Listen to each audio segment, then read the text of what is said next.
제1장 7년 후의 첫눈. 서울중앙지방법원 별관의 조정실은 늘 같은 냄새를 품고 있었다. 오래된 서류와 식은 커피, 그리고 서로를 믿지 않는 사람들이 뿜어내는 건조한 숨결이었다. 한서윤은 얇은 회색 코트에 단추를 잠근 채 의뢰인의 옆자리에 앉았다. 그녀의 손끝은 차분했지만 눈빛은 상대가 숨긴 숫자까지 읽어낼 만큼 날카로웠다. 상대 측 변호사는 세 번째로 말을 돌렸고 서윤은 그가 일부러 시간을 끌고 있다는 사실을 알았다. 그녀가 펜 끝으로 계약서의 한 조항을 가볍게 짚었다. 이 조항을 빼고 말하면 협상은 의미가 없습니다. 그녀의 목소리는 낮았지만 방 안의 모든 사람이 동시에 고개를 들었다. 조용한 말일수록 더 멀리 박히는 순간이 있었다. 의뢰인은 작은 제조사의 대표였고 상대는 대기업 계열 유통사였다. 그들은 손해를 인정하지 않으려 했고 작은 회사가 버티지 못할 때까지 기다리려 했다. 서윤은 그런 방식을 너무 많이 보았다. 돈은 사람을 설득하지 않을 때 사람을 지치게 했다. 그래서 그녀는 늘 가장 지친 사람의 편에 섰다. 조정관이 잠시 휴정을 선언하자 상대 변호사는 복도에서 서윤에게 웃으며 다가왔다. 그 미소에는 예의가 있었지만 존중은 없었다. 한 변호사님, 너무 세게 나오시면 의뢰인만 더 힘들어집니다. 서윤은 서류철을 품에 안고 그를 바라보았다. 힘들게 만든 쪽이 그런 말을 하면 협박처럼 들립니다. 그녀는 미소 없이 대답했다. 복도 끝 창밖에는 늦겨울 햇빛이 희게 내려앉아 있었다. 서윤은 잠깐 유리창에 비친 자기 얼굴을 보았다. 32살의 얼굴은 25의 얼굴보다 훨씬 고요했다. 하지만 고요하다는 말은 상처가 없다는 뜻이 아니었다. 다만 상처가 밖으로 흐르지 않게 다루는 법을 배웠다는 뜻이었다. 그녀는 법원 밖으로 나오며 휴대전화의 진동을 확인했다. 회사 대표 번호가 아닌 파트너 변호사 직통번호였다. 서윤은 발걸음을 멈추지 않은 채 전화를 받았다. 한서윤입니다. 수화기 너머의 박민준 변호사는 평소보다 낮은 목소리로 말했다. 새 사건이 들어왔어요. 규모가 큽니다. 그런데 이름을 들으면 조금 놀랄 수도 있습니다. 서윤은 택시 승강장 앞에서 멈춰 섰다. 검은 차량들이 미끄러지듯 지나가고 빌딩 유리벽들이 차갑게 빛났다. 어느 쪽입니까? 그녀가 물었다. 민주는 잠깐 침묵했다가 대답했다. 세안그룹입니다. 정확히는 세안테크 합병 과정에서 발생한 주주권 침해와 부당해고 관련 사건입니다.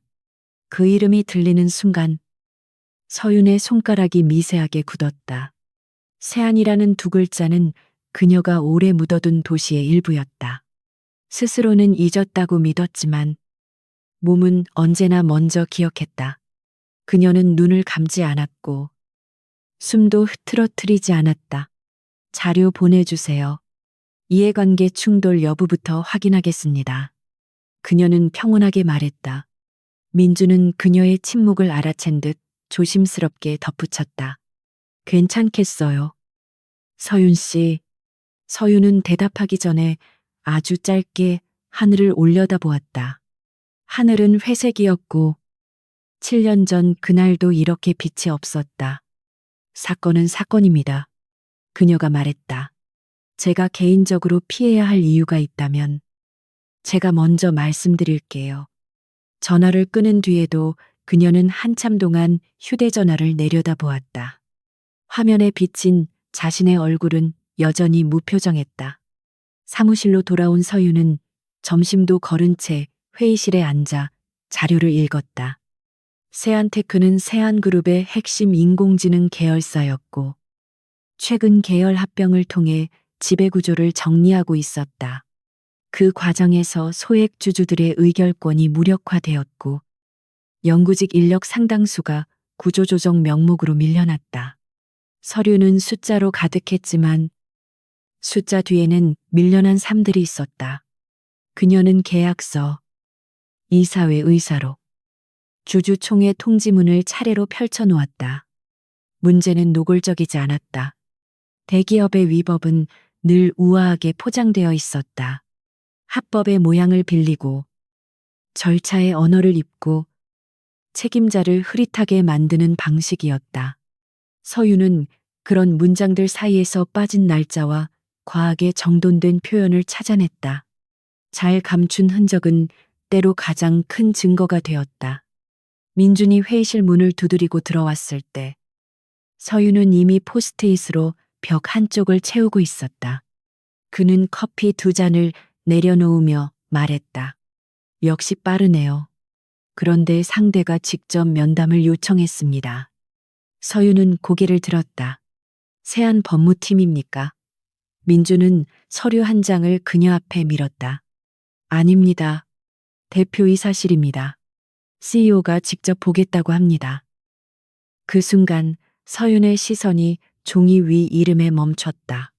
강태준, 세안그룹 대표이사 겸 전략총괄 CEO. 활자로 인쇄된 세 글자는 사진보다 더 잔인했다. 사진이라면 눈을 피할 수 있었다. 하지만 이름은 피할 곳 없이 곧장 기억 안으로 들어왔다. 서유는 커피잔을 잡지 않았다. 손이 흔들리지 않는다는 것을 확인할 필요가 없었다.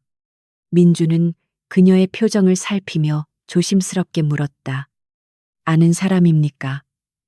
서유는 서류를 덮고 의자 등받이에 기대었다. 예전에 학교에서 본 적 있습니다. 그것은 거짓말이 아니었지만 진실도 아니었다.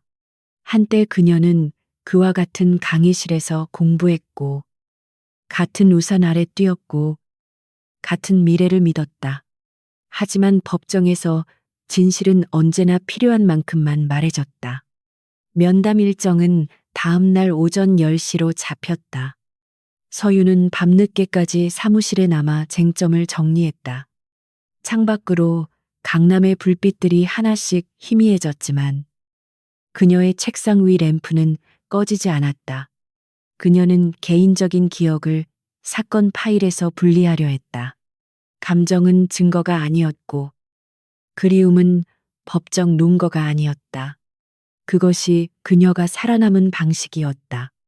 그러나 새벽 2시가 넘자 집중력은 오래된 기억 앞에서 조금씩 금이 갔다. 7년 전의 강태준은 지금처럼 차가운 이름이 아니었다. 그는 도서관 창가에서 졸고 있던 그녀에게 노트를 밀어주던 사람이었다. 비 오는 날 편의점 우산을 사며 자기 어깨를 젖게 하던 사람이었다. 그리고 가장 필요한 날, 끝내 오지 않았던 사람이었다. 그날 서유는 약속 장소에서 3시간을 기다렸다. 휴대전화는 꺼져 있었고 거리의 간판은 빗물 속에서 번져갔다. 마지막으로 받은 메시지는 짧았다. 더는 연락하지 마. 우리에게 미래는 없어. 그녀는 그 문장을 수십 번 읽었고 수십 번 죽은 사람처럼 숨을 삼켰다. 그 뒤로 그녀는 태준이라는 이름을 한 번도 먼저 부르지 않았다. 다음 날 아침, 서유는 검은 정장을 입고 세안그룹 본사로 향했다. 세안의 빌딩은 서울 한복판에서 마치 다른 계절처럼 서 있었다. 광택이 나는 대리석 바닥과 천장까지 뻗은 유리벽은 권력의 냄새를 숨기지 않았다. 안내 데스크 직원은 그녀의 이름을 확인하고도 잠시 눈빛을 바꾸었다. 세안에서 외부 변호사는 손님이 아니라 경계 대상이었다. 엘리베이터가 꼭대기층으로 올라가는 동안 서유는 회의 자료를 다시 훑었다. 숫자는 명료했고 쟁점은 충분했다. 문제는 자신의 심장이었다. 그것은 엘리베이터 숫자가 올라갈 때마다 낡은 기억을 하나씩 되살렸다. 25의 여름, 캠퍼스 벤치, 그의 손등에 닿은 햇빛, 그리고 아무 설명 없이 끝난 사랑이었다. 대표의 사실층의 복도는 이상할 만큼 조용했다. 안내 직원은 서윤을 대형 회의실로 이끌었다. 긴 테이블 위에는 생수병과 회의 자료가 완벽한 간격으로 놓여 있었다. 세안 법무팀 사람들은 이미 앉아 있었고 그들의 표정은 친절한 적대감으로 정리되어 있었다. 서윤은 가장 끝자리에 앉지 않았다. 그녀는 중앙 맞은편 의자에 앉았다. 법무실장이 먼저 인사를 건넸고 서윤은 짧게 고개를 숙였다. 몇 가지 형식적인 말이 오간 뒤 회의실 문이 열렸다. 들어온 사람은 여러 명의 임원을 앞세우지 않았다. 그는 혼자였다. 검은 수트, 무채색 넥타이, 조금도 흐트러지지 않은 걸음. 강태준은 더 이상 캠퍼스의 청년이 아니었다. 그는 한 기업의 얼굴로 만들어진 사람이었다. 서윤은 그가 들어오는 순간 자리에서 일어났다. 그녀는 자신이 충분히 준비했다고 믿었다. 그러나 7년은 얼굴을 완전히 바꾸지 못했다. 그의 눈매는 더 깊어졌고 턱선은 더 단단해졌지만 사람을 정면으로 바라보는 방식은 그대로였다. 그녀가 가장 먼저 사랑했고 가장 오래 미워했던 시선이었다. 서윤은 그 시선을 피하지 않았다. 태주는 테이블 맞은편에서 멈췄다. 그 짧은 정지 속에서 회의실의 공기가 달라졌다.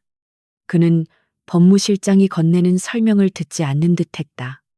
그의 시선은 단 한 번도 흔들리지 않고 서윤에게 머물렀다.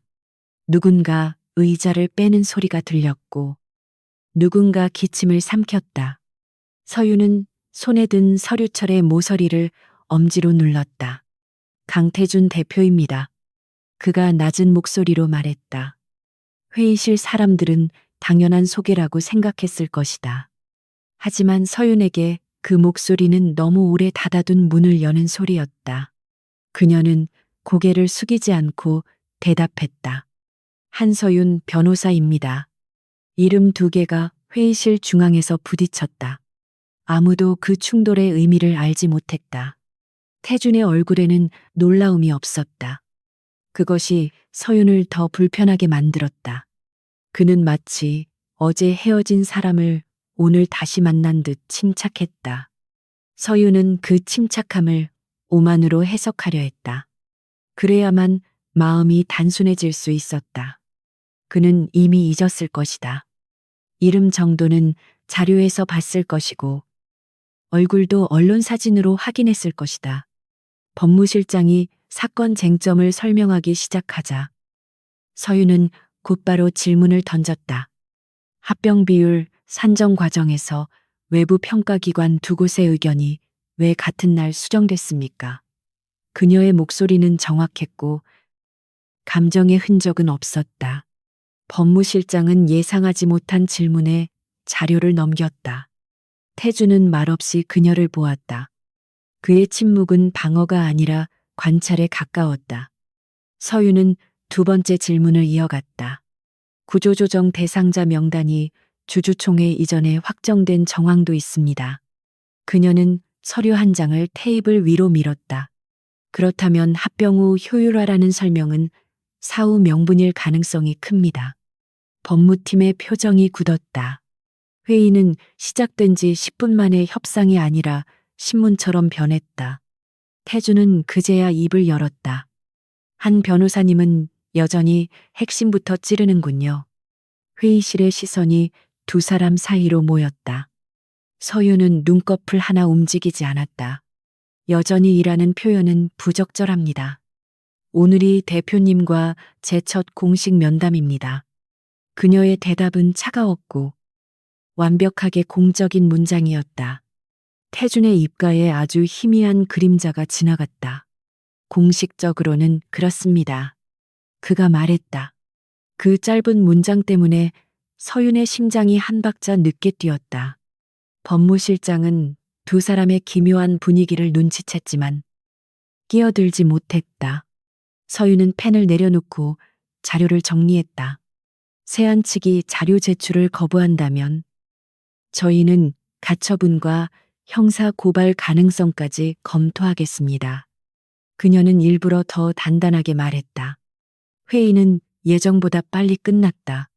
법무팀은 내부 검토를 이유로 답변을 미뤘고 서윤은 더 밀어붙이지 않았다. 싸움은 첫날 끝내는 것이 아니었다.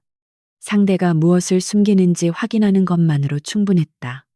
그녀는 서류를 가방에 넣고 자리에서 일어났다. 태준도 동시에 일어났다. 두 사람의 움직임이 너무 자연스럽게 겹쳐 오히려 불편했다. 서윤은 회의실을 나가려 했지만 태준이 그녀의 이름을 불렀다. 한서윤, 직함도 존칭도 없는 그 이름이 회의실 문 앞에서 그녀를 붙잡았다. 모두가 순간적으로 멈췄다. 서윤은 천천히 돌아섰다. 대표님, 공식 자리에서는 변호사라고 불러주십시오. 그녀의 말은 정중했지만 선을 긋는 칼날처럼 선명했다. 태주는 그 선을 보면서도 물러서지 않았다. 잠시 이야기할 수 있습니까? 서윤은 주변 사람들의 시선을 느꼈다. 호기심과 의심은 늘 권력자의 방에서 가장 빠르게 자랐다.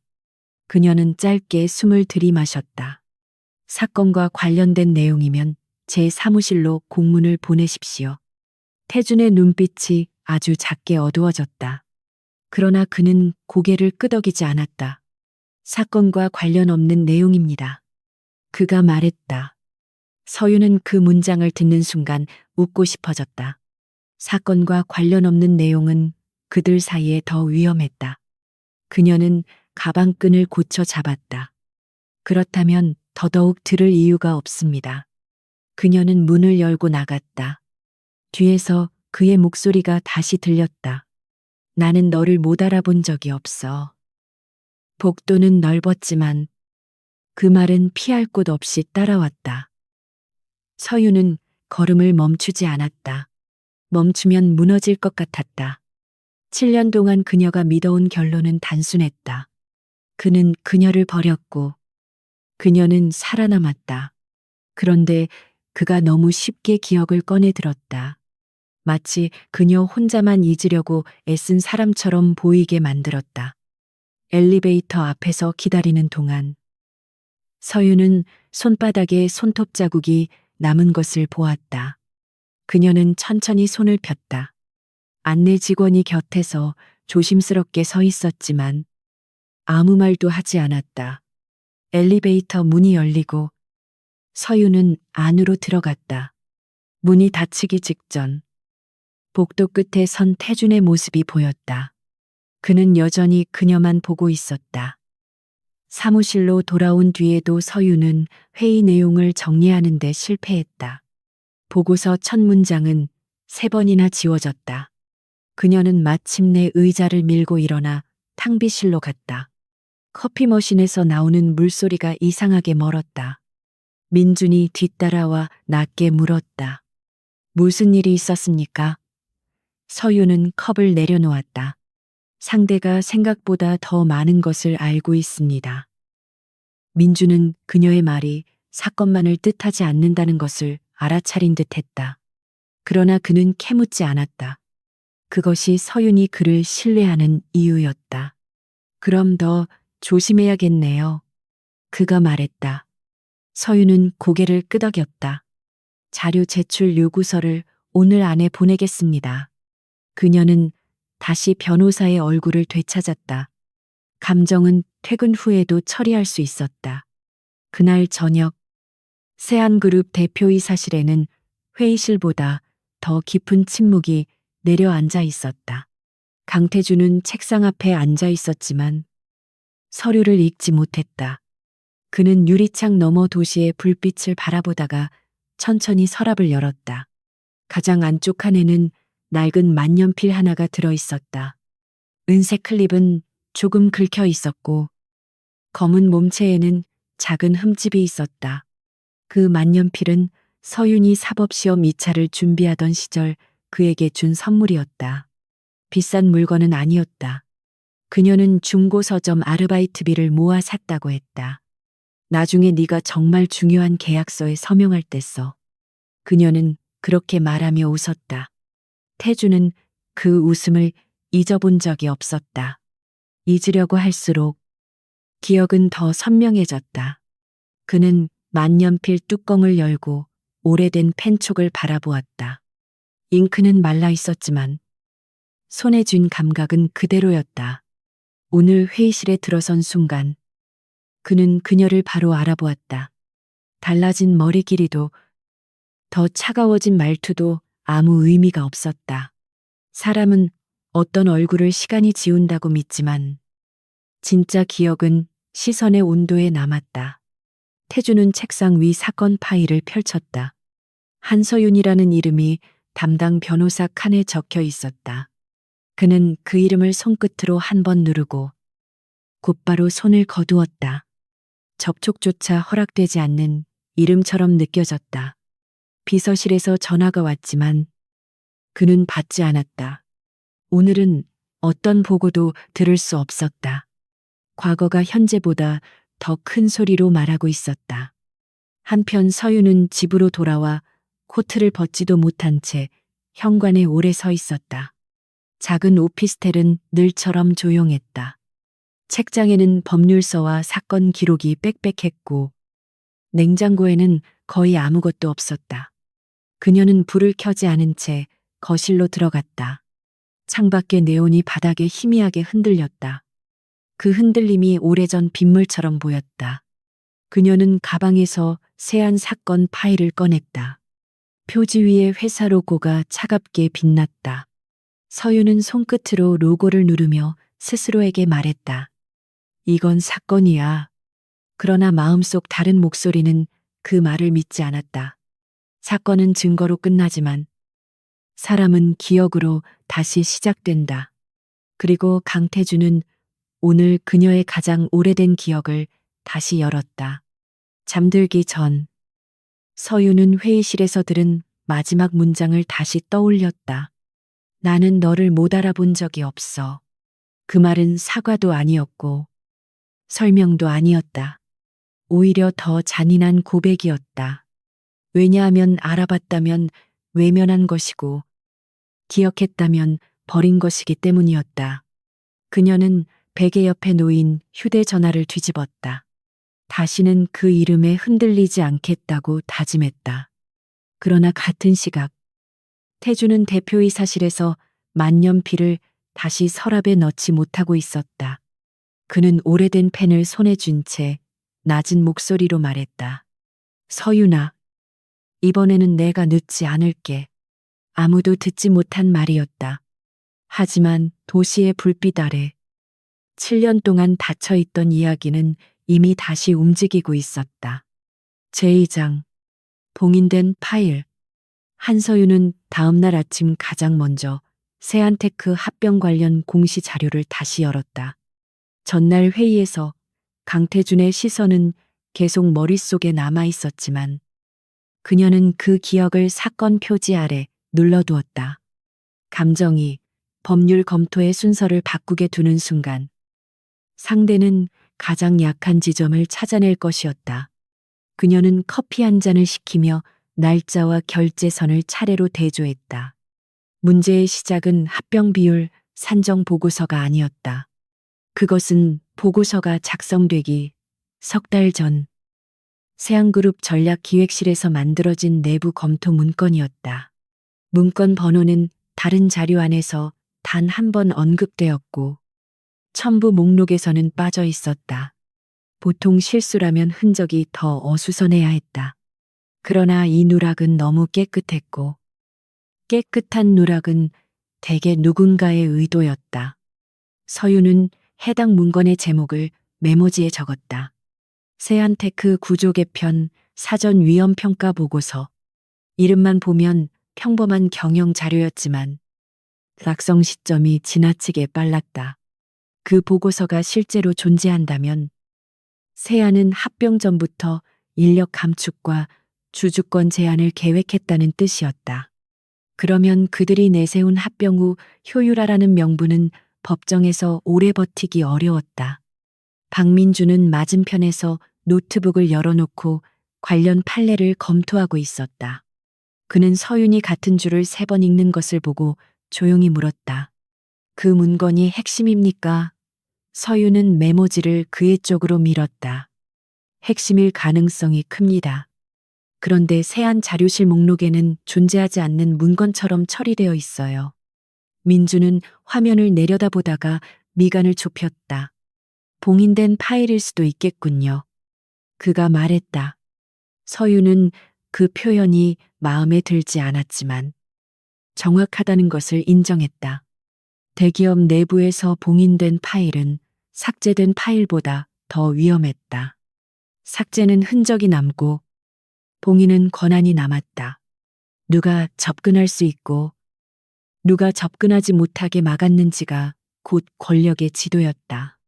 서윤은 그 지도를 찾아야 했다.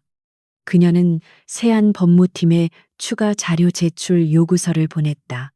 문장은 정중했지만 요구 범위는 넓고 집요했다.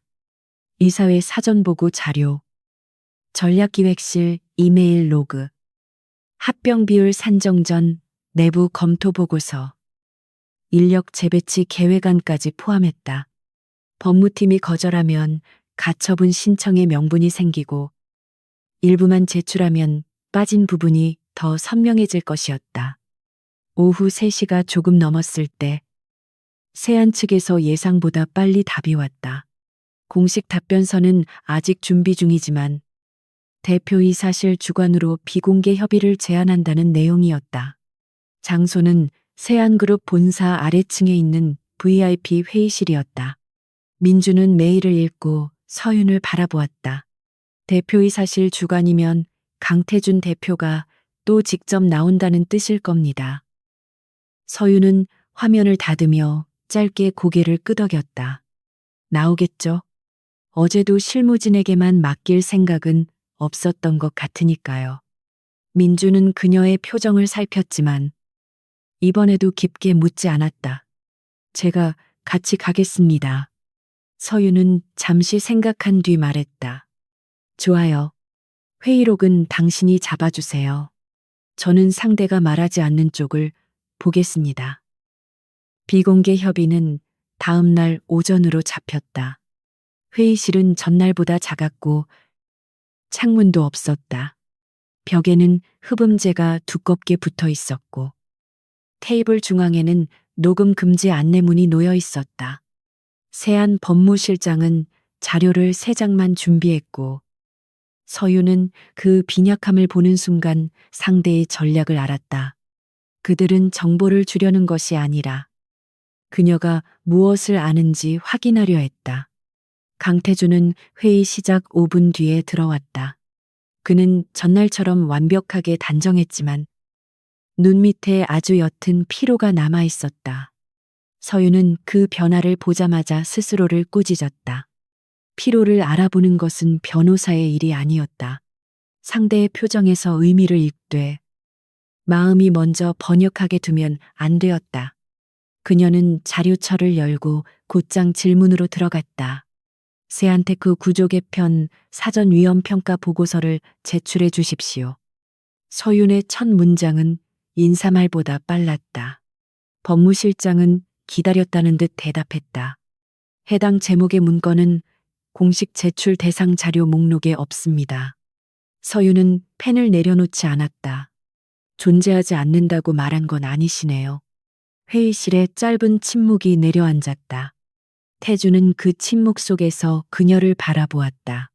한 변호사님은 단어 하나도 그냥 넘기지 않는군요. 태준이 말했다. 서윤은 그에게 시선을 돌렸다. 대표님께서도 단어 하나를 함부로 쓰지 않는 분으로 알고 있습니다. 그 말은 공적인 평가처럼 들렸지만 두 사람 모두 그 안쪽의 과거를 들었다. 민주는 옆자리에서 메모를 멈추지 않았다. 법무실장은 표정을 관리하려 애쓰고 있었다. 태주는 손가락으로 테이블 끝을 한번 가볍게 두드렸다. 그 문건은 현재 내부 감사 범위와도 관련되어 있습니다. 서윤은 즉시 되물었다. 내부 감사가 진행 중이라는 사실을 처음 말씀하시는 겁니까? 그의 눈빛이 아주 작게 흔들렸다. 그것은 실수가 아니라 선택의 흔적이었다. 그는 무엇인가를 말하고 싶어 했고, 동시에 말하지 못하고 있었다. 서유는 그 흔들림을 놓치지 않았다. 감사 범위에 포함된 자료라면 보존 의무가 더 강해집니다. 세안 측은 해당 파일을 임의로 수정하거나 접근 권한을 변경해서는 안 됩니다. 그녀의 말투는 차분했지만 법적 압박은 분명했다. 태주는 잠시 그녀를 보다가 낮게 대답했다. 그 정도는 알고 있습니다. 그래서 당신에게 조심하라고 말하는 겁니다. 저에게 조심하라고 말할 권한은 없습니다. 서유는 거의 즉시 말했다. 회의실 공기가 다시 굳었다. 태주는 시선을 내리지 않았다. 권한이 아니라 경고입니다. 서유는 서류를 정리하며 대답했다. 경고를 가장한 보호는 필요 없습니다. 저는 사건을 맡은 변호사로서 필요한 절차를 진행하겠습니다. 그녀는 자신의 목소리가 흔들리지 않은 것을 다행으로 여겼다. 그 회의는 합의 없이 끝났다. 그러나 서유는 빈손으로 나온 것이 아니었다. 세아는 문건의 존재를 부정하지 못했고 내부 감사라는 새로운 단서를 스스로 흘렸다. 민주는 엘리베이터 앞에서 낮게 말했다. 대표가 일부러 힌트를 준 것 같기도 합니다. 서유는 버튼 위 숫자를 바라보았다. 그렇다면 목적이 있을 겁니다. 선이라고 단정하지 마세요. 그들이 로비로 내려왔을 때 기자 몇 명이 출입문 근처에서 대기하고 있었다. 세안 본사 로비에 기자가 있는 일은 드물지 않았지만 그날의 분위기는 이상하게 정돈되어 있었다. 카메라 렌즈가 같은 방향으로 향했고 안내 직원들이 검은 정장 여성 한 명을 중심으로 움직이고 있었다. 서유는 그 여성을 보자마자 그녀가 평범한 방문객이 아니라는 것을 알았다. 여자는 우아한 흰색 코트를 입고 있었고 지나치게 자연스러운 미소를 지니고 있었다. 그녀는 기자들의 질문을 피하지 않았지만 어떤 대답도 길게 하지 않았다. 누군가가 강태준 대표와의 결혼설을 묻자 그녀는 살짝 웃으며 말했다. 그런 이야기는 두 가문이 충분히 상의한 뒤에 말씀드려야겠죠. 말은 조심스러웠지만 부정은 아니었다. 민주는 서윤 옆에서 작은 목소리로 말했다. 정혜린입니다. 진성호텔그룹 외동딸이고 세안과 신규 리조트 사업을 같이 추진 중입니다. 서윤은 이미 이름을 알고 있었다. 경제지에서 여러 번 본 얼굴이었다. 재벌가의 약혼설은 대개 사업 기사보다 먼저 흘러나왔고 시장은 그런 사적인 소문을 숫자로 바꾸는 데 익숙했다. 해리는 기자들 사이를 지나 로비 중앙으로 걸어왔다. 그녀의 시선은 우연처럼 서윤에게 닿았고 곧 의도처럼 멈췄다. 한서윤 변호사님이시죠? 그녀가 부드럽게 물었다. 서윤은 예의 있게 고개를 숙였다. 그렇습니다. 해리는 미소를 조금 더 깊게 만들었다. 세안 사건을 맡으셨다고 들었습니다. 어려운 일을 맡으셨네요. 말끝에는 칭찬보다 경고가 얹혀 있었다. 어려운 일은 직업상 자주 맡습니다. 서윤이 대답했다.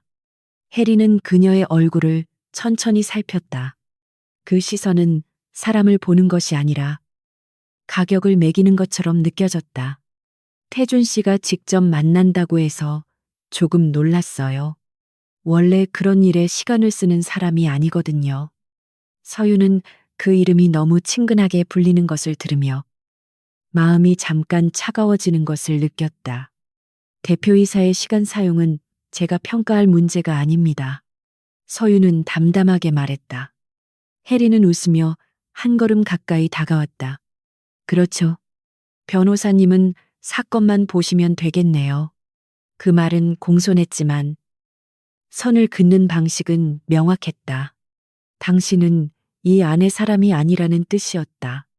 서유는 그 선을 알아봤고 오래전에도 비슷한 선 앞에 선 적이 있었다.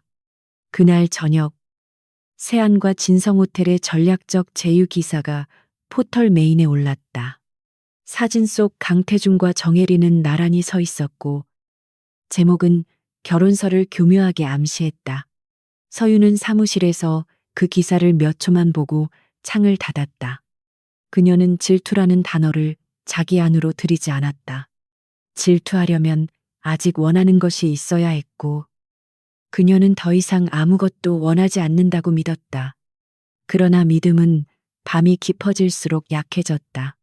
서유는 퇴근 후 집에 돌아와 오래된 상자를 꺼냈다.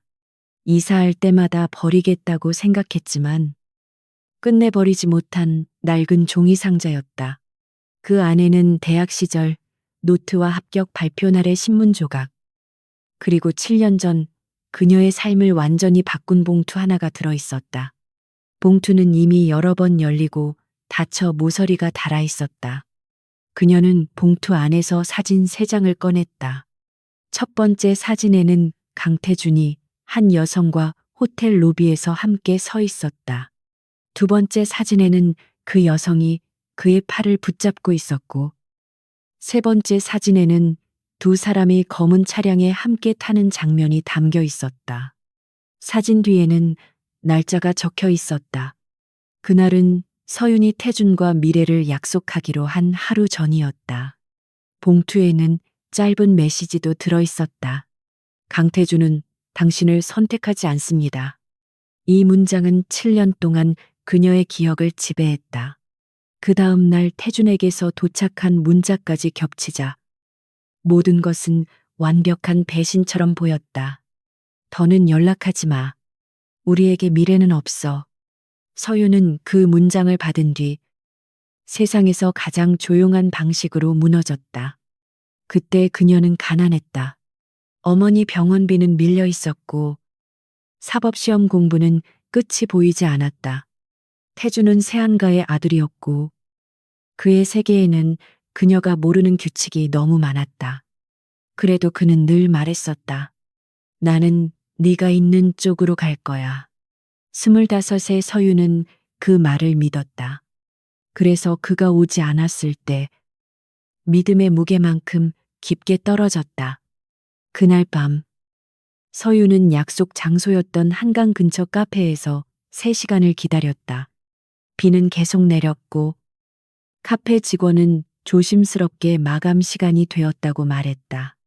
그녀는 휴대전화 화면을 보며 태준의 번호로 계속 전화를 걸었다. 전원은 꺼져 있다는 안내음만 반복되었다. 마지막 문자가 도착했을 때 그녀는 그 자리에서 울지 않았다. 울 힘조차 남아있지 않았다.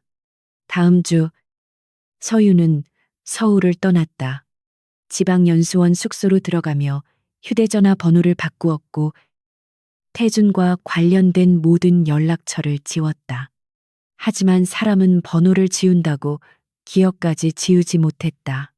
그녀는 그 뒤로 더 독하게 공부했고 더 빠르게 일어났고 더 차갑게 말하는 법을 익혔다. 버려진 사람처럼 보이지 않기 위해 먼저 누구도 붙잡지 않는 사람이 되었다. 서유는 현재의 거실에서 오래된 사진을 다시 내려다보았다. 이상한 점은 분명히 있었다. 사진 속 태준의 얼굴은 선명하지 않았고 호텔 로비의 시계는 이상하게 흐려져 있었다. 그때는 배신감 때문에 아무것도 의심하지 못했다. 하지만 지금의 그녀는 변호사였다. 감정이 가렸던 조작의 가능성을 이제는 직업적인 눈으로 다시 볼 수 있었다. 다음 날 아침, 민주는 서윤의 책상 위에 새로운 자료를 올려놓았다. 그는 밤새 비공식 경로로 세안 내부 감사 관련 기록을 추적한 듯했다. 조금 이상한 걸 찾았습니다. 그의 목소리는 낮았지만 긴장되어 있었다. 서유는 자료를 받아들었다. 무엇입니까? 민주는 노트북 화면을 돌려 보여주었다. 7년 전 세안 전략기획실에서 외부 보안업체를 통해 사진 분석 의뢰를 한 기록입니다.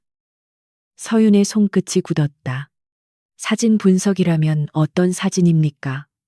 민주는 고개를 저었다. 원본 파일은 삭제됐고 결제 내용만 남았습니다. 그런데 의뢰명에 특정 인물 동선 관리라는 표현이 있습니다. 그는 잠시 망설이다가 덧붙였다. 의뢰 승인자는 당시 전략기획실장이었고 지금은 강 회장 비서실을 총괄하는 사람입니다. 서유는 숨을 천천히 들이마셨다. 그 시점이 언제죠? 그녀가 물었다. 민주는 화면의 날짜를 짚었다. 한서윤 씨가 서울을 떠나기 직전입니다. 방 안의 공기가 갑자기 무거워졌다. 서유는 오래된 봉투가 책상 서랍 안에서 다시 열리는 느낌을 받았다. 민주는 그녀의 침묵을 보고 더 조심스럽게 말했다. 개인적인 관련이 있다면 지금 말하지 않아도 됩니다. 하지만 이건 사건과도 연결될 수 있습니다. 서유는 대답 대신 자료를 넘겼다. 법적 쟁점과 개인적 과거가 같은 선 위로 올라오는 순간 그녀는 오히려 더 차분해졌다. 흔들릴 여유가 없을 때 사람은 가장 단단한 얼굴을 만든다. 그 보안업체를 찾아보세요. 폐업했어도 대표나 실무자가 남아있을 겁니다. 민주는 고개를 끄덕였다. 그리고 서윤 씨, 이건 우연이 아닐 가능성이 큽니다. 오후 늦게 세안 법무팀에서 자료 제출 거부 통지가 왔다. 사유는 영업비밀과 내부 감사 보호였다. 서유는 예상했던 답변을 보며 즉시 가처분 신청서 초안을 열었다. 그때 사무실 입구에서 안내 직원이 작은 봉투 하나를 들고 들어왔다. 한서윤 변호사님께 직접 전달하라고 했습니다. 직원은 보낸 사람이 없다고 덧붙였다. 봉투에는 우표도 회사 로고도 없었다. 서윤은 봉투를 열기 전에 잠시 멈췄다. 민준이 자리에서 일어나 그녀 곁으로 왔다. 제가 먼저 볼까요? 그는 조심스럽게 물었다. 서윤은 고개를 저었다. 아니요. 제가 보겠습니다. 그녀는 봉투 가장자리를 천천히 뜯었다. 안에는 사진 한 장과 낡은 병원 출입 기록 사본이 들어 있었다. 사진은 오래되었지만 인물의 얼굴은 이번에는 선명했다. 사진 속 강태주는 병원 복도에 앉아 있었다. 흰 셔츠의 어깨는 피로 젖어 있었고 이마에는 붕대가 감겨 있었다. 그의 옆에는 검은 정장의 남자들이 서 있었고 그는 어딘가로 나가려다 붙잡힌 사람처럼 보였다. 사진 아래 날짜를 확인한 순간 서유는 손에서 모든 온기가 빠져나가는 것을 느꼈다. 그 날짜는 그녀가 한강 카페에서 그를 기다리던 바로 그날이었다. 제3장. 그가 오지 못한 날. 사진을 본 순간 한서유는 오래된 시간이 현재의 책상 위로 무너지는 소리를 들었다. 병원 복도에 앉은 강태주는 배신자의 얼굴이 아니었다. 그는 어딘가로 달려가려다 마지막 힘까지 빼앗긴 사람처럼 보였다. 흰 셔츠의 피는 사진 속에서도 선명했고 붕대 아래 눈빛은 지독하게 절박했다. 서유는 그 눈빛을 알아보았기 때문에 더 숨을 쉴 수 없었다. 박민주는 사진을 확대하며 병원 출입 기록의 날짜를 다시 확인했다. 기록에는 태준이 응급실로 들어간 시간이 오후 6시 12분으로 적혀 있었다. 서윤이 한강 카페에서 기다리기 시작한 시간은 오후 7시였다. 그 뒤의 기록에는 보호자 동의 없는 외부 이동 제한이라는 문구가 남아 있었다. 그 문구는 법적 표현처럼 보였지만 실상은 감금에 가까웠다. 서유는 의자를 뒤로 밀고 일어났다가 다시 앉았다. 몸은 움직이고 싶어 했지만 머리는 증거를 끝까지 보라고 명령했다. 그녀는 사진 뒷면을 살폈고 아주 작은 숫자 코드를 발견했다. 병원 보안 카메라에서 인쇄된 파일 번호였다. 이 사진을 보낸 사람은 원본 위치를 알고 있어요. 그녀가 낮게 말했다. 민주는 고개를 끄덕이며 바로 병원 기록 보존 기간을 검색했다. 7년 전의 대학병원 기록은 일반적으로 오래 남지 않았다. 그러나 VIP 병동과 보안 출입 기록은 별도 서버에 남을 가능성이 있었다. 서윤은 세안가가 그 자료를 지우지 않았을 이유를 생각했다. 권력자들은 때로 죄의 흔적조차 보험처럼 보관했다. 누군가를 협박하기 위해서였거나 언젠가 책임을 미루기 위해서였을 것이다. 그녀는 그 비열한 계산이 익숙했다. 민주는 오래된 보안업체 대표의 현재 연락처를 찾아냈다. 업체는 이미 폐업했지만 대표는 강원도에서 작은 전산회사를 운영하고 있었다. 서윤은 통화 녹음 동의를 받은 뒤 차분하게 질문했다. 상대는 처음에는 기억하지 못한다고 했다. 그러나 세안 전략기획실과 특정 인물 동선 관리라는 표현이 나오자 그의 숨소리가 분명히 달라졌다. 침묵은 때로 가장 정확한 진술이었다. 그때 사진 조작 의뢰가 있었습니까?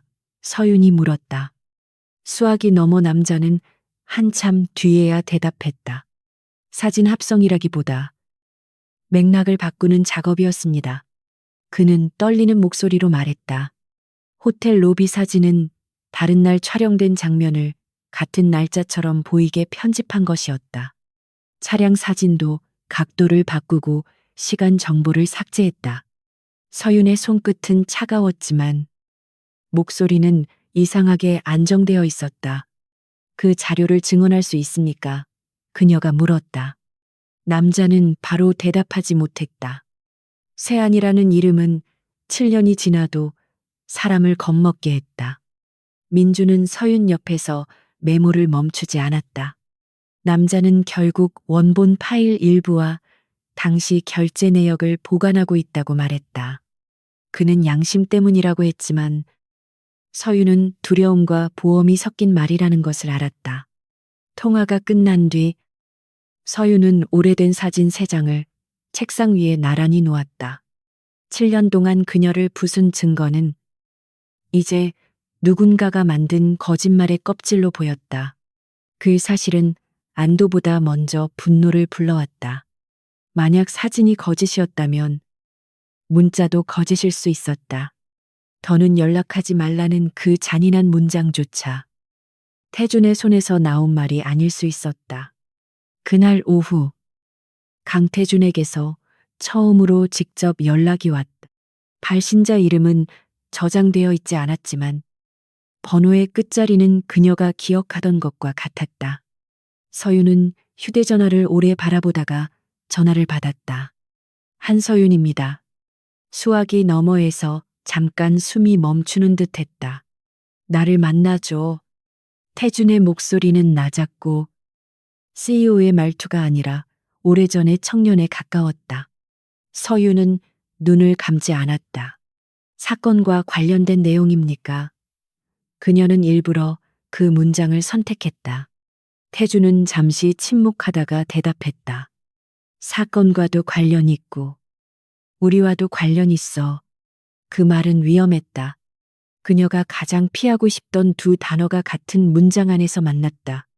서윤은 창밖을 보며 짧게 말했다. 공개된 장소에서 30분만 보겠습니다. 두 사람은 서울시청 근처 오래된 호텔 라운지에서 만났다. 사람은 많았고 테이블 간격은 충분했다. 서윤은 먼저 도착해 출입구가 보이는 자리에 앉았다. 태준은 약속 시간보다 정확히 5분 일찍 들어왔다. 그는 오늘도 단정했지만 어딘가 무너지는 것을 겨우 붙잡은 얼굴이었다. 서윤은 그의 얼굴에서 병원 사진 속 눈빛의 잔상을 보았다.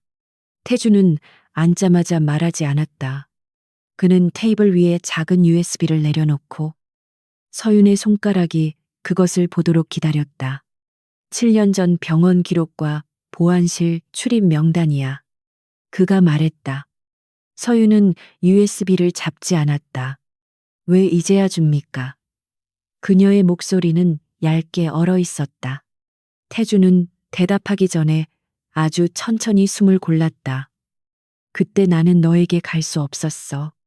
태준이 말했다. 그 말은 너무 늦었고 너무 필요한 말이었다. 서유는 눈을 피하지 않았다. 사람이 오지 못할 수도 있죠. 하지만 사람은 설명할 수 있습니다. 태준의 손이 테이블 아래에서 움켜쥐어졌다. 휴대전화는 빼앗겼고 병실 밖에는 아버지 사람들이 있었어. 내가 보내지 않은 문자까지 너에게 갔다는 걸 나중에 알았다. 서유는 심장이 천천히 내려앉는 것을 느꼈다. 확인하고 싶었던 진실이 막상 입 밖으로 나오자 마음은 그것을 받아들이지 못했다. 나중에 알았다면 찾아왔어야죠. 그녀가 말했다. 태주는 고개를 숙이지 않았다. 찾아갔어. 네가 이미 번호를 바꾸고 서울을 떠난 뒤였어. 그의 목소리는 마른 잎처럼 거칠었다. 그리고 아버지는 네 어머니 병원비까지 들먹였어. 그 말에 서윤의 눈빛이 흔들렸다. 어머니 병원비는 그녀가 누구에게도 쉽게 말하지 않았던 약점이었다. 태주는 그녀의 반응을 보고 더 낮게 말했다. 너를 다시 찾으면 내 가족과 내 시험까지 부숴버리겠다고 했어. 그는 물잔을 보았지만 마시지 않았다. 나는 그때 세안 안에서 아무 힘도 없었고 너를 지키겠다는 말조차 자만이라는 걸 알았다. 그래서 나를 버린 사람처럼 살게 했습니까? 서유는 거의 속삭이듯 물었다. 라운지의 소음이 갑자기 멀어졌다. 태주는 그 질문을 피하지 않았다. 그래. 그는 아주 천천히 대답했다. 그게 내가 한 가장 비겁한 선택이었어. 너를 끌어안고 같이 무너지는 것보다 네가 나를 미워하며 살아남는 편을 택했다. 서유는 웃지 않았지만 입가가 고통스럽게 떨렸다. 그건 보호가 아니라 오만입니다. 그녀가 말했다. 태주는 고개를 끄덕였다. 알아. 그래서 용서해달라는 말은 못해.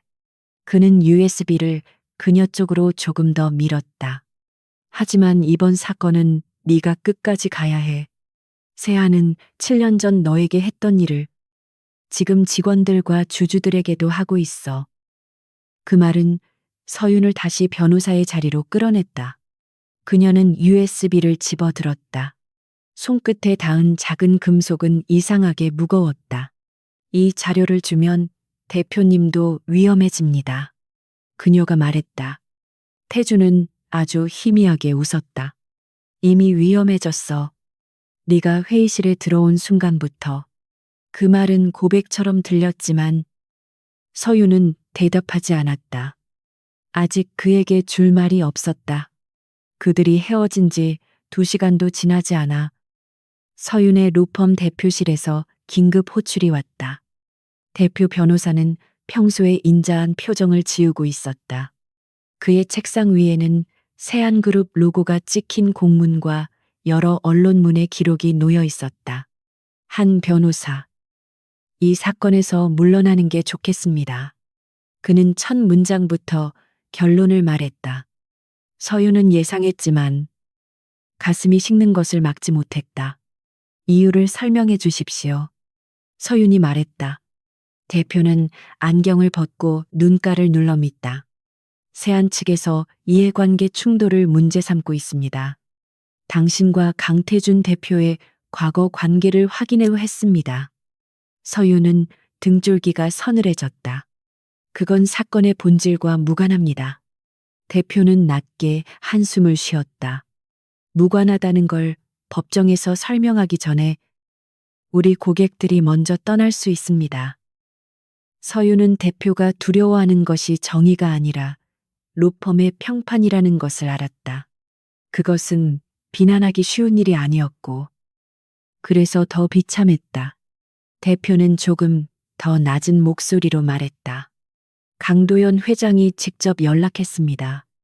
이번 사건을 계속 맡으면 우리 로펌의 기업 자문 계약 상당수가 흔들릴 수 있습니다. 그 문장은 협박이었고 이미 효과를 내고 있었다. 회장님의 요구는 무엇입니까? 서윤이 물었다. 대표는 시선을 피했다. 잦은 사임입니다. 공식 사유는 건강 문제나 업무 과중으로 처리할 수 있습니다. 서윤은 그 말을 들으며 자신이 7년 전과 같은 문 앞에 서 있다는 것을 깨달았다.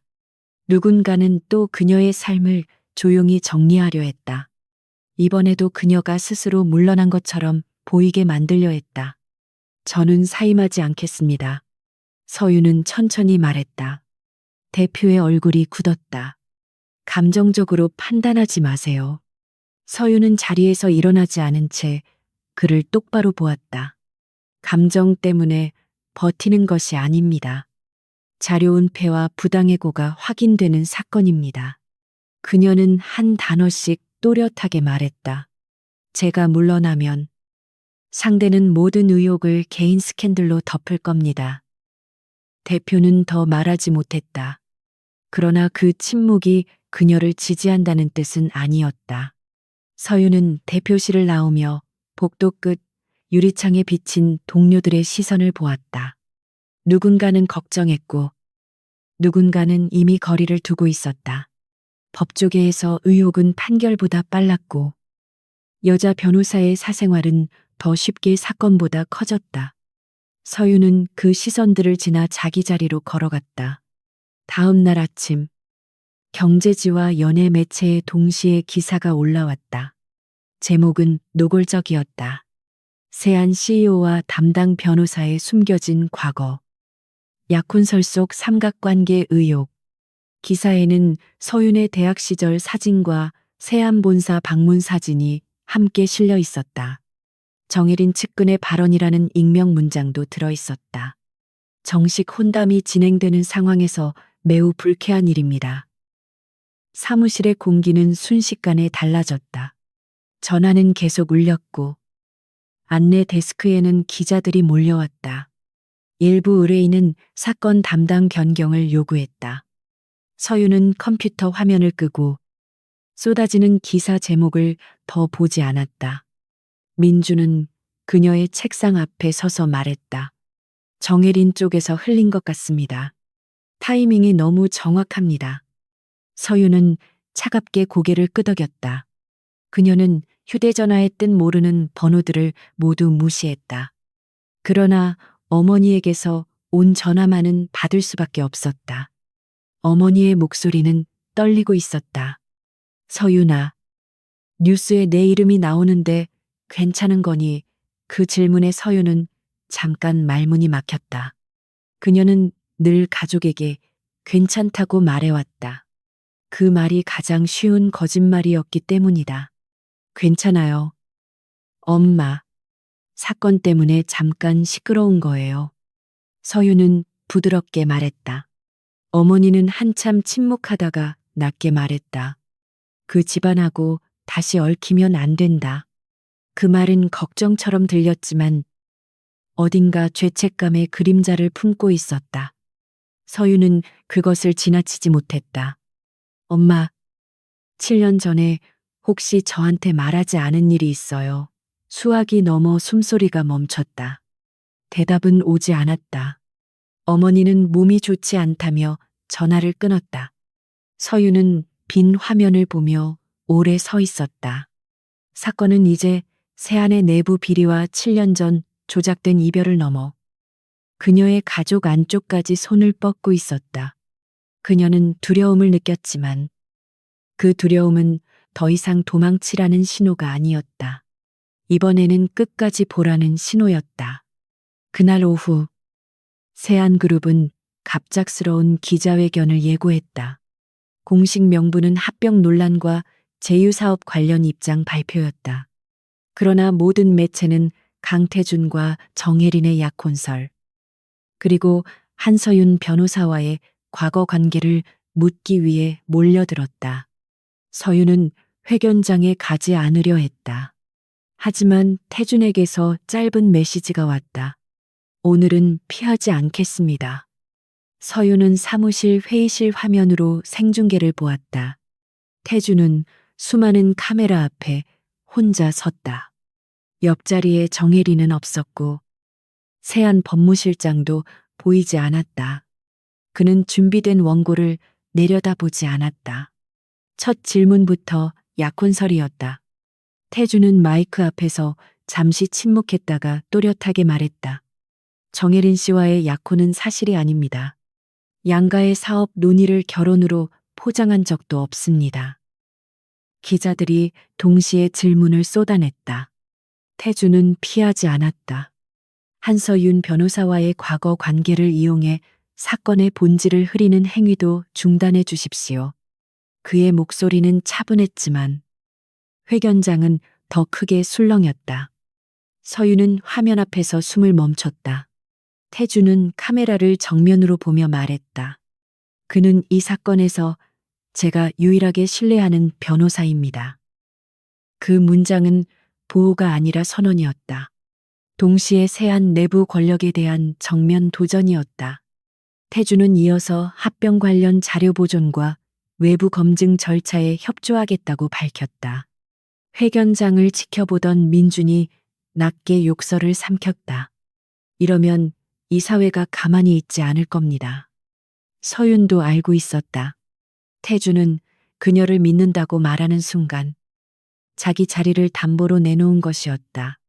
회견이 끝난 뒤 10분 만에 세안그룹 임시이사회 소집 소식이 떴다. 1시간 뒤에는 더 짧고 차가운 공시가 나왔다. 강태준 대표이사의 직무집행을 임시로 정지하고 합병 관련 의사결정 권한을 비상경영위원회로 이관한다는 내용이었다. 서윤은 그 문장을 끝까지 읽은 뒤 화면을 닫았다. 태주는 이번에도 그녀에게 오려다 멈춰선 사람이 되었다. 그러나 이번에는 7년 전과 달랐다. 서윤은 더 이상 약속 장소에서 혼자 기다리는 25살이 아니었다. 그녀는 증거를 가진 변호사였고 거짓말의 구조를 아는 사람이었다. 그녀는 USB를 손에 쥐고 민준을 바라보았다. 가처분 신청서 수정합시다. 세안의 자료 보존 명령과 이사회 의사록 제출까지 함께 넣겠습니다. 그녀의 목소리는 흔들리지 않았다. 민준은 조용히 고개를 끄덕였다. 강태준 대표는 이제 내부에서 고립될 겁니다. 서윤은 창밖에 어두워지는 하늘을 보았다. 그렇다면 저도 더 빨리 움직여야죠. 그녀는 7년 전의 사진을 파일 사이에 넣지 않았다. 이번에는 과거를 숨기지 않고 증거로 다룰 생각이었다. 사랑이 끝났다고 믿었던 날의 진실은 이제 재판의 문 앞에 서 있었다. 제4장. 두 사람의 재판. 강태준의 직무정지 공시는 서울의 아침보다 빠르게 모든 화면을 뒤덮었다. 한서윤은 로펌 회의실에서 그 문장을 다시 읽으며 권력이 사람을 지우는 방식이 얼마나 세련된지 생각했다. 해임이라는 단어는 없었지만 그의 이름 옆에는 이미 빈자리가 만들어져 있었다. 비상경영위원회라는 표현은 중립적으로 보였고 그래서 더 차갑게 느껴졌다. 로펌 대표는 오전 9시가 되기도 전에 서윤을 다시 불렀다. 그는 전날보다 더 피곤해 보였고 책상 위에는 다른 고객사의 항해 메일이 여러 장 놓여 있었다. 한 변호사. 이제는 선택해야 합니다. 그의 목소리는 낮았지만 결론은 이미 정해진 사람의 말투였다. 서윤은 문 앞에 서지 않고 의자에 앉았다. 저는 아직 사건에서 물러날 이유를 찾지 못했습니다. 서윤이 말했다. 대표는 깊게 숨을 내쉬며 안경을 벗었다. 이건 당신 실력 문제가 아닙니다. 로펌 전체가 세안과 다른 대기업들의 압박을 받고 있어요. 그는 잠시 말을 멈추고 더 조심스럽게 덧붙였다. 이해관계 충돌 의혹이 계속 커지면 법정에 서기도 전에 우리 신뢰가 무너집니다. 서윤은 그 말이 틀렸다고 말할 수 없었다. 하지만 맞는 말이 언제나 옳은 선택을 만드는 것은 아니었다. 그녀는 대표의 책상 위에 놓인 공문을 바라보았다. 세안은 그녀를 사건에서 떼어내기 위해 법률 논리와 사생활 의혹을 함께 사용하고 있었다. 그들이 원하는 것이 제 사임이라면 그 이유가 가장 큰 증거입니다. 그녀는 아주 천천히 말했다. 대표는 그녀를 오래 바라보다가 더 낮은 목소리로 말했다. 그럼 회사는 당신을 보호하기 어렵습니다.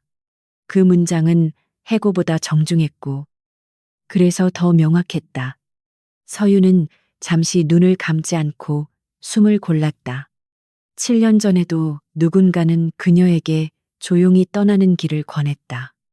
이번에는 그 길이 얼마나 깔끔하게 포장되어 있어도 그녀는 밟지 않기로 했다. 제가 사직서를 내겠습니다. 서윤이 말했다. 대표의 얼굴이 굳었고 박민준이 문 밖에서 들은 듯 급히 고개를 들었다. 서윤은 흔들리지 않고 말을 이었다.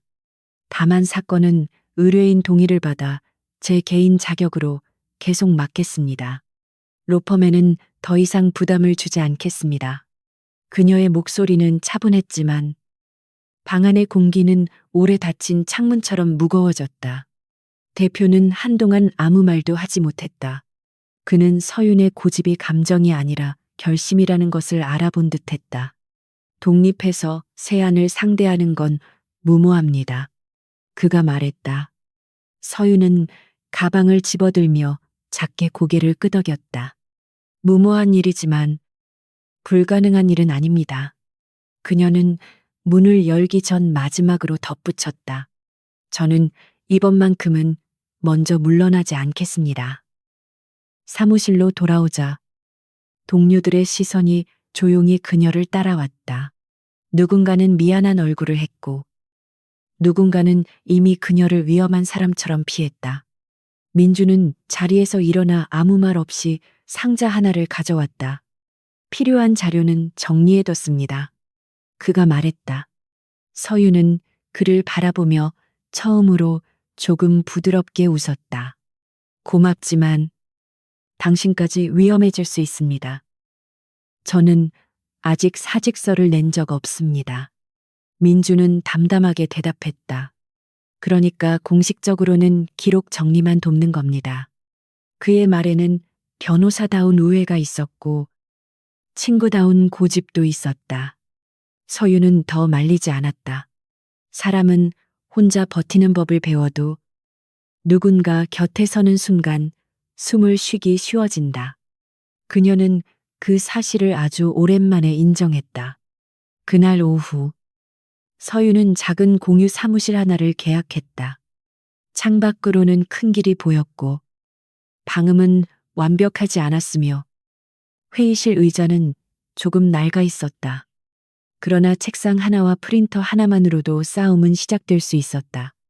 그녀는 임시 간판에 자신의 이름을 적었다. 한서윤 법률사무소. 글자는 단순했지만 그 앞에서 그녀는 이상하게 오래 멈춰 섰다. 저녁이 깊어질 무렵 모르는 번호에서 짧은 메시지가 도착했다. 태준이었다. 지금 만나야 한다.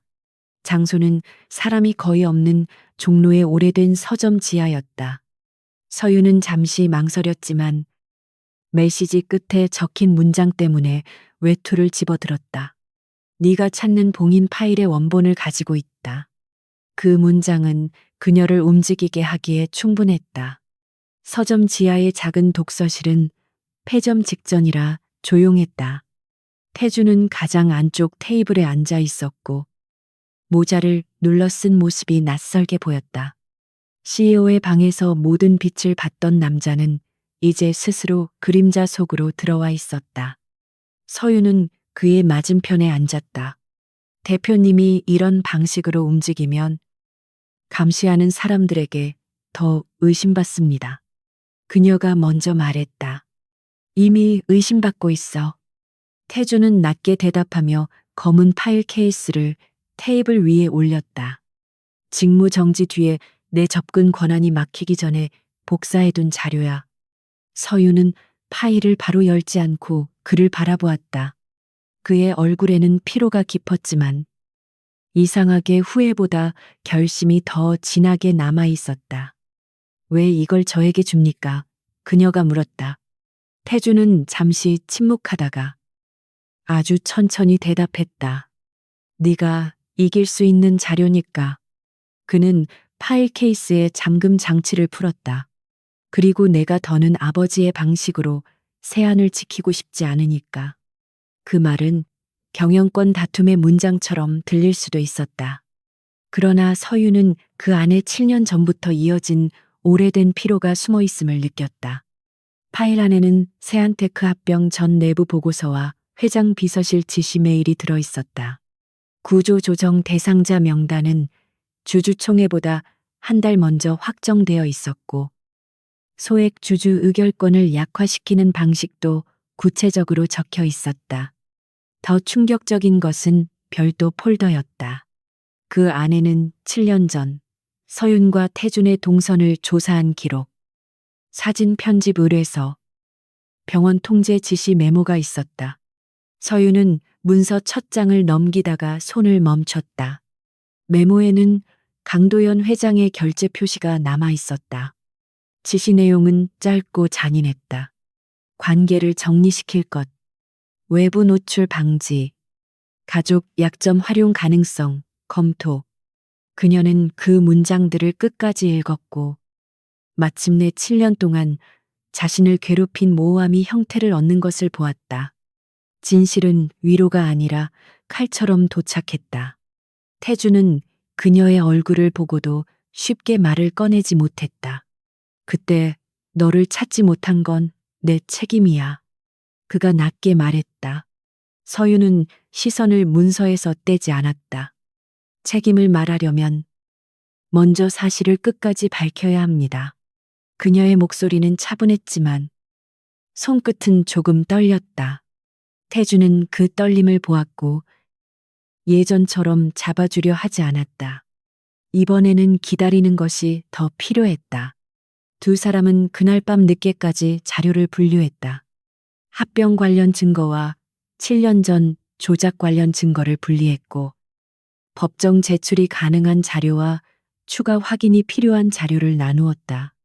서유는 태준의 감정적 설명을 모두 배제하고 문서의 작성자와 날짜와 보존 경로만 물었다. 태준은 그녀의 방식에 맞춰 대답했다. 그 엄격함이 오히려 두 사람을 무너지지 않게 했다. 새벽이 가까워졌을 때 서유는 노트북 화면을 닫았다. 주주 측 임시 신문기일에서 이 자료를 바로 쓰겠습니다. 그녀가 말했다. 태주는 고개를 끄덕였지만 눈빛은 무거웠다. 그럼 아버지는 너를 더 세게 공격할 거야. 서유는 외투를 입으며 대답했다.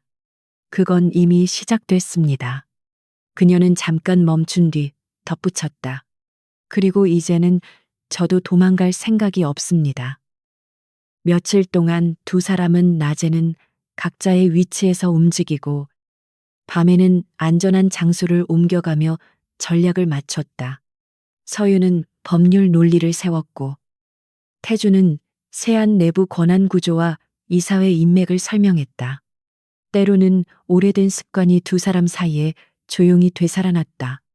태주는 서윤이 커피를 진하게 마신다는 것을 기억했고 서윤은 그가 피곤할 때 왼손으로 관자놀이를 누른다는 것을 알았다. 그러나 그 기억들은 다정함으로 이어지지 못했다. 서윤은 일부러 일정한 거리를 유지했고 태준도 더 가까이 다가오지 않았다. 7년의 오해가 풀렸다고 해서 7년의 고통이 사라지는 것은 아니었다. 사랑은 해명만으로 돌아오지 않았고 신뢰는 자료처럼 한 번에 제출될 수 없었다. 두 사람은 그 사실을 알았기 때문에 더 조심스럽게 마주 앉았다. 신문기일 전날 밤 태주는 서윤에게 작은 봉투 하나를 건넸다. 그 안에는 만년필이 들어 있었다. 은색 클립이 긁힌 낡은 펜을 보자 서윤의 표정이 처음으로 완전히 흔들렸다. 이걸 아직 가지고 있었습니까? 그녀가 물었다. 태주는 가만히 고개를 끄덕였다. 중요한 계약서에 쓰라고 했잖아. 그런데 가장 중요한 선택에는 아직 쓰지 못했어.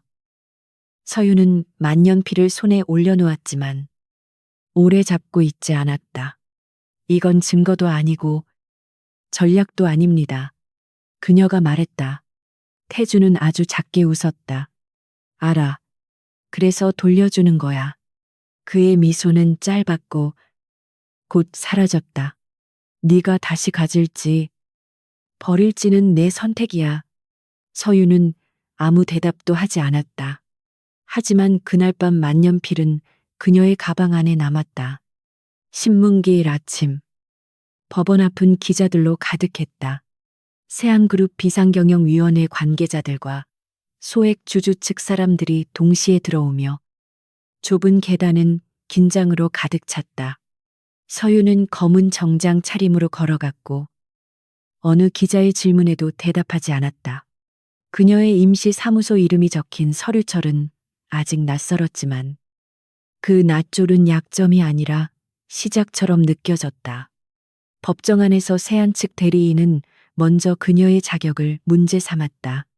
그는 강태준과의 과거 관계를 길게 언급하며 서윤이 객관성을 잃은 변호사라고 주장했다.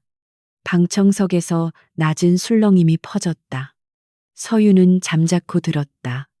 상대가 감정의 이야기를 길게 꺼낼수록 그녀가 보여줄 문서는 더 차갑게 빛날 것이었다. 그녀는 발언 기회를 기다렸다. 상대방은 제 사생활을 문제 삼지만 이 사건의 핵심은 합병 절차의 위법성과 자료 은폐입니다. 서유는 자리에서 일어나 또렷하게 말했다. 저는 오늘 감정을 제출하지 않습니다. 날짜와 결제선과 숨겨진 조항을 제출합니다. 그녀는 첫 번째 증거 목록을 재판부에 건넸다. 세안 측 대리인의 표정이 그 순간 아주 미세하게 변했다. 서윤이 제시한 핵심은 합병계약서 부속합의서의 비공개 조항이었다. 그 조항에는 합병 승인 직후 특정 연구부서 인력을 정리하고 관련 특허권을 지주회사로 이전한다는 내용이 담겨 있었다. 세안은 이 조항을 주주총회 자료에서 누락했고 소액 주주들은 회사 가치가 달라질 중대한 정보를 받지 못했다. 재판부는 자료를 넘기며 세안 측에 즉시 설명을 요구했다. 세안 측 대리인은 영업비밀을 이유로 답변을 미루려 했다. 서유는 그 예상된 방어를 기다렸다는 듯 두 번째 자료를 제시했다.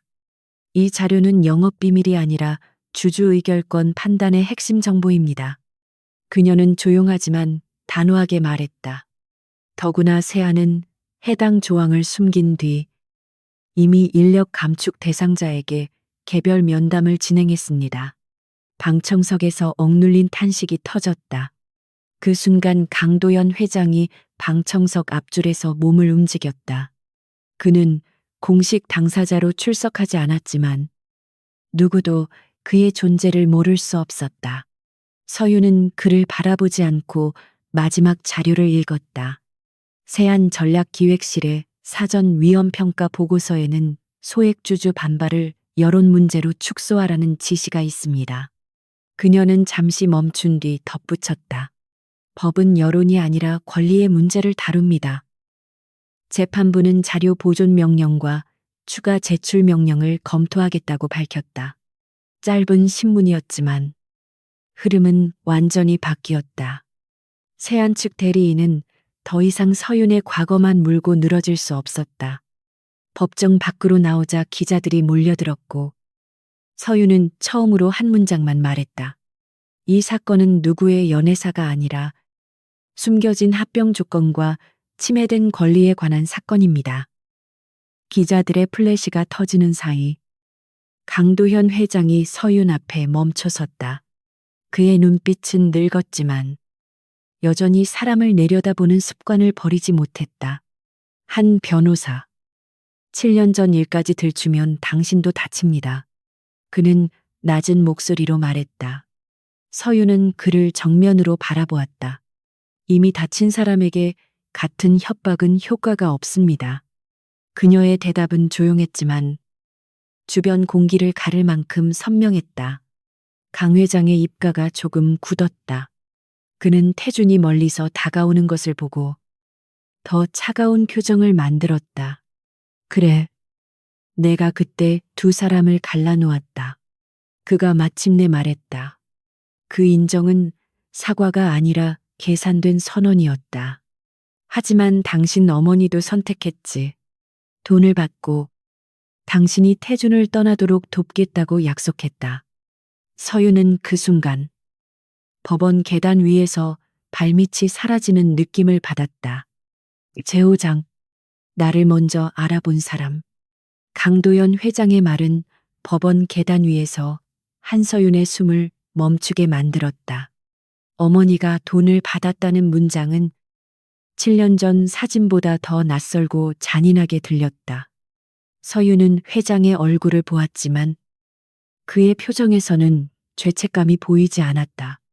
그는 진실조차 사람을 꺾는 도구로 쓰는 사람이었다.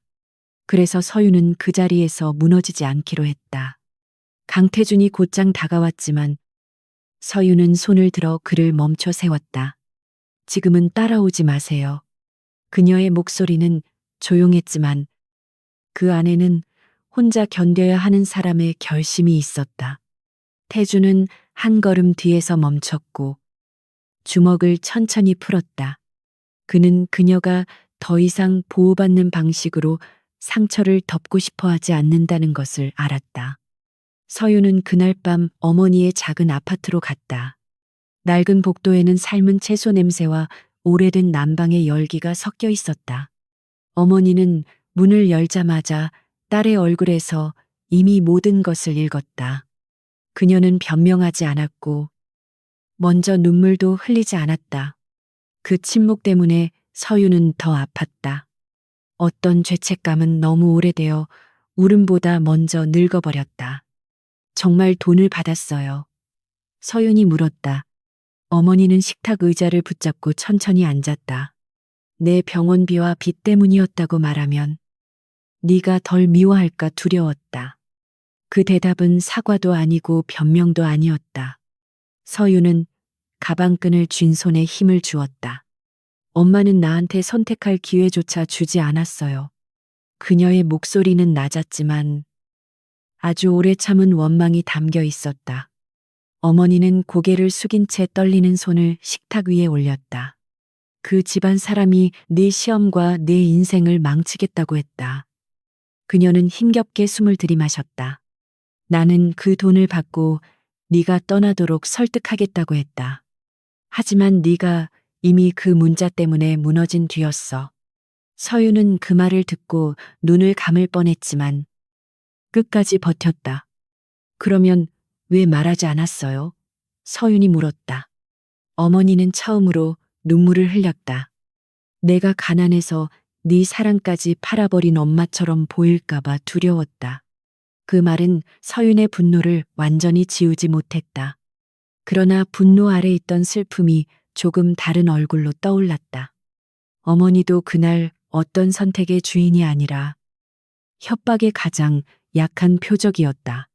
서윤은 오랫동안 아무 말도 하지 않았다. 식탁 위 형광등은 차갑게 깜박였고 어머니의 손등에는 오래된 주름이 선명했다. 용서는 한 문장으로 끝나는 일이 아니었다. 그러나 진실을 듣는 순간 미움도 더 이상 예전 모양으로 남을 수 없었다. 돈은 어떻게 했어요? 그녀가 물었다. 어머니는 서랍에서 오래된 통장과 영수증 묶음을 꺼냈다.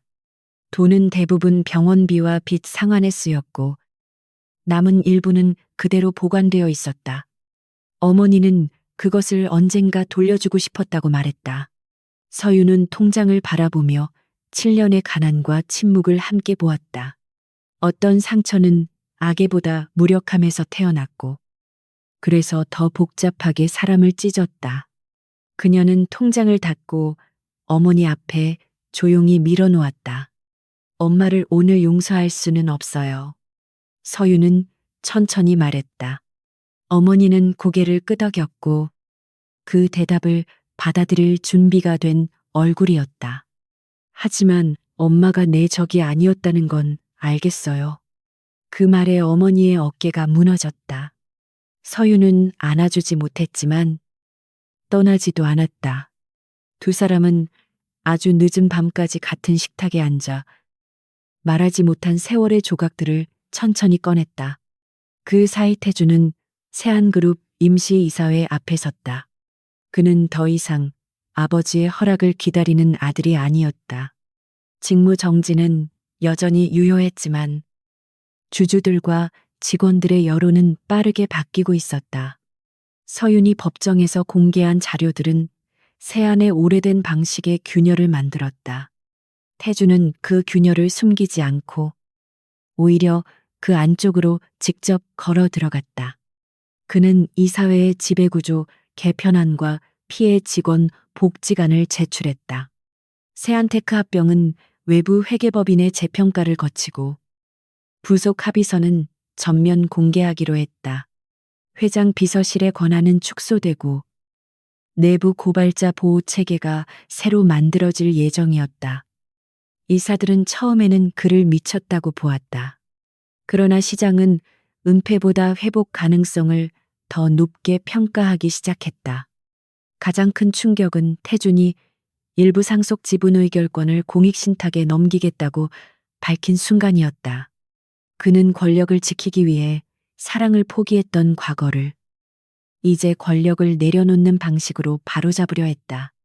강도연 회장은 분노했지만 이미 상황은 예전처럼 그의 손안에만 있지 않았다. 세안의 젊은 임원들과 직원 대표들은 처음으로 태준의 편에 섰다. 정혜리는 며칠 뒤 공식 입장문을 발표했다. 그녀는 세안과 진성호텔의 전략 제휴를 재검토하겠다고 밝혔고 결혼설은 사실이 아니라고 분명히 선을 그었다. 기자들은 그녀가 패배한 것처럼 썼지만 서유는 그렇게 생각하지 않았다. 혜린도 결국 두 가문의 협상 테이블 위에 올려진 이름이었다. 그녀는 늦었지만 자신의 이름을 다시 가져가기로 한 것이다. 혜린은 서윤에게 짧은 메시지를 보냈다. 사과라는 단어는 없었지만 기사 유출에 대한 책임을 인정하는 문장이 있었다. 서윤은 답장을 오래 고민하다가 단 한 문장만 보냈다. 다시는 다른 사람의 삶을 거래의 일부로 쓰지 마세요. 그 문장은 분노보다 경고에 가까웠고 혜리는 더 이상 답하지 않았다. 어떤 관계는 그렇게 끝나는 편이 가장 정직했다.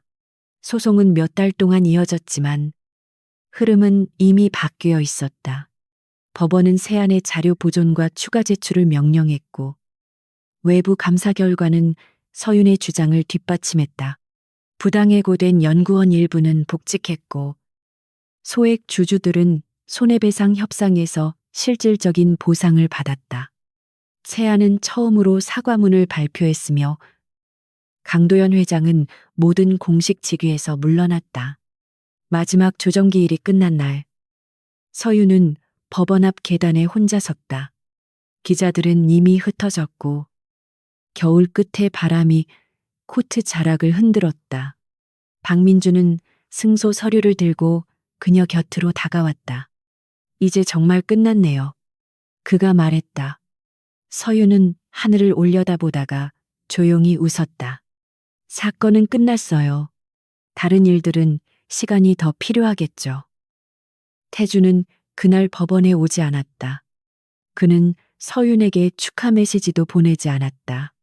대신 세안의 공식 발표문 안에 그녀가 원했던 결과들이 정확히 들어 있었다. 서윤은 그것이 지금의 태준이 할 수 있는 가장 좋은 인사라고 생각했다. 가까이 다가와 위로하는 것보다 약속한 일을 끝까지 해내는 것이 더 필요한 시기였다. 서윤은 로펌으로 돌아가지 않았다. 작은 공유 사무실을 정식 사무소로 바꾸고 간판을 새로 달았다. 한서윤 법률사무소라는 이름 아래에는 기업 내부 고발, 주주권, 노동권 사건을 다룬다는 문구가 들어갔다. 첫 달에는 돈이 부족했고 둘째 달에는 의자 하나가 부서졌다. 그래도 그녀는 매일 아침 자신의 열쇠로 문을 열었다. 어머니와의 관계도 천천히 변했다. 서유는 아직 모든 것을 용서하지 못했지만 매주 한 번은 함께 식사했다.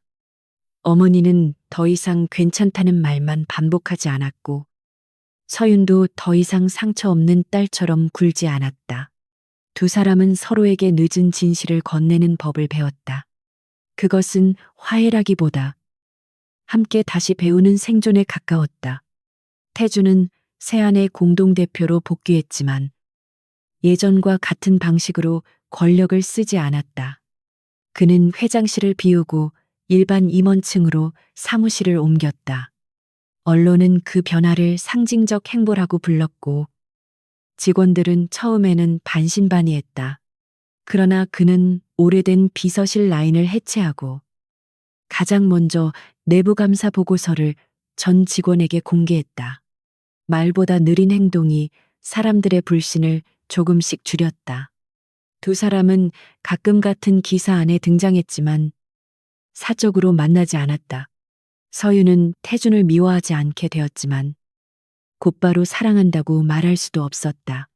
태준 역시 기다림을 요구하지 않았다. 그는 축하와 안부를 공식적인 경계 안에서만 전했고 서유는 그 절제를 고맙게 여겼다. 사랑이 다시 시작되려면 먼저 기다림이 폭력이 되지 않아야 했다. 시간은 그렇게 조용히 1년을 지나갔다. 봄이 오고 여름 장마가 지나고 다시 차가운 바람이 서울의 유리빌딩 사이를 흘렀다. 서윤의 사무소에는 이제 직원 2명과 작은 회의실이 생겼다. 그녀는 여전히 바빴고 여전히 날카로웠지만 가끔 창가에서 멍하니 햇빛을 보는 시간이 생겼다. 그 시간에 그녀는 더 이상 과거를 증오하지 않았다.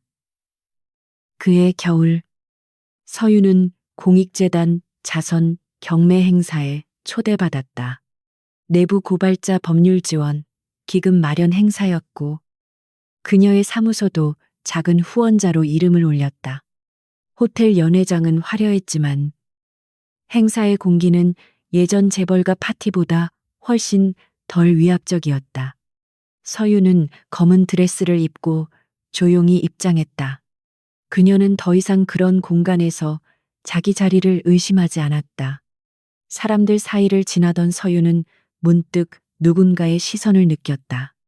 돌아보기도 전에 그녀는 그 시선이 누구의 것인지 알았다. 강태주는 연회장 반대편에서 서 있었다. 검은 수트는 여전히 잘 어울렸지만 그의 얼굴은 예전보다 덜 차갑고 더 사람다웠다. 그는 수많은 사람 사이에서 그녀를 보았고 이번에도 한순간도 망설이지 않았다. 태주는 천천히 다가왔고 서유는 이번에는 도망가지 않았다. 한 변호사님. 그가 먼저 말했다. 호칭은 공적이었지만 목소리에는 오래 기다린 사람의 조심스러움이 담겨 있었다. 서유는 잔을 내려놓고 그를 바라보았다. 강 대표님도 후원자로 오셨나 봅니다. 그녀의 말은 평온했고 그 평온함 안에는 예전과 다른 여유가 있었다. 내 사무소 이름을 보고 왔어. 태준이 말했다. 그는 곧바로 말을 고쳤다. 아니, 한 변호사님 사무소 이름을 보고 왔습니다. 서유는 아주 작게 웃었다. 1년이나 걸렸는데 아직도 거리 조절이 어렵습니까? 그 질문에 태준도 낮게 웃었다. 어렵습니다. 그래도 이번에는 서두르지 않으려고 합니다. 그의 대답은 예전보다 훨씬 어른의 말에 가까웠다. 경매장 한쪽에는 낡은 만년필 하나가 전시되어 있었다. 태주는 그것을 보고 잠깐 멈췄고 서윤도 같은 방향을 보았다. 그들 사이에 있던 오래된 펜은 이제 서윤의 책상 서랍에 있었다. 중요한 계약서에 쓰라는 말은 아직 완전히 끝나지 않았다. 서윤은 태준을 바라보며 조용히 말했다. 그 펜, 아직 버리지 않았어요. 태준의 눈빛이 깊어졌다. 그는 그 말을 붙잡으려 하지 않고 천천히 고개만 끄덕였다. 그것만으로도 충분해. 그가 말했다. 서유는 창밖으로 보이는 겨울강을 잠시 바라보았다. 7년 전의 비는 더 이상 그날에만 머물지 않았다. 그 비는 지나갔고 그들이 젖은 채 살아남았다는 사실만 조용히 남았다. 행사 마지막 순서가 끝나자 사람들은 하나둘 연회장을 떠났다. 태주는 서윤에게 함께 걸어도 되겠느냐고 물었다. 아주 단순한 질문이었지만 그 안에는 이번에는 선택을 빼앗지 않겠다는 약속이 담겨 있었다. 서윤은 외투를 걸치고 잠시 생각했다.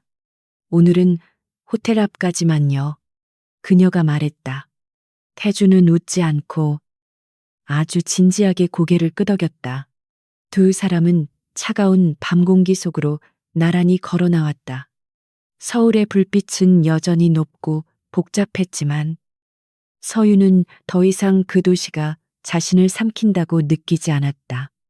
태주는 그녀보다 반걸음 뒤에서 걸었고 서유는 그 배려를 모르는 척하지 않았다. 길가에 도착했을 때 그녀는 먼저 멈춰 섰다. 왜 그날 회의실에서 바로 알아봤어요. 태주는 오래전부터 준비한 사람처럼 대답하지 않았다. 그는 잠시 그녀를 바라보다가 천천히 말했다. 나는 널 다시 알아본 게 아니야. 그의 목소리는 겨울밤 속에서 낮고 선명했다. 나는 한 번도 잊은 적이 없었어.